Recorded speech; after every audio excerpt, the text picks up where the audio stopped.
hồ.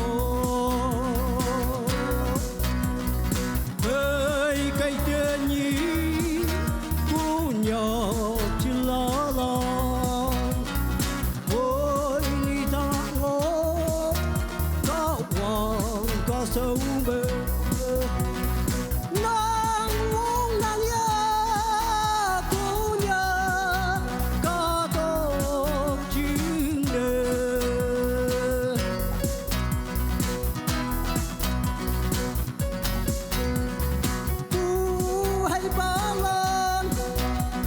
Sương của chữ mơ có ta ấm mây mà quơ tay thật kê ông sắp xí lọc tuôn nhớ ta tốt tê từ ngoan chín là nơi chân nhau khó.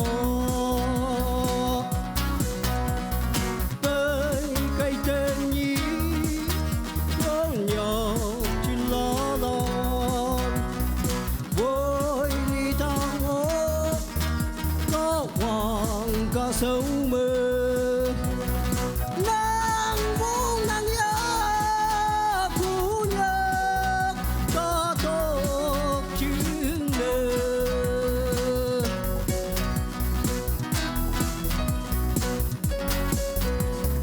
Ơi dung quăng bơ buồn nhớ ca tốt bơ ôm ba nấu mây trong nhà tôi non ca dấu bê hầm ba lăng mắng ngày chưa là nắng cờ nắng ngờ xếp xê phò. Ơi cây chữ nhí cú nhỏ chỉ lá lo, ôi ly ta ngó có hoàng ca sâu mơ. Nàng muốn nàng nhớ cũ nhớ có tốt chữ mơ.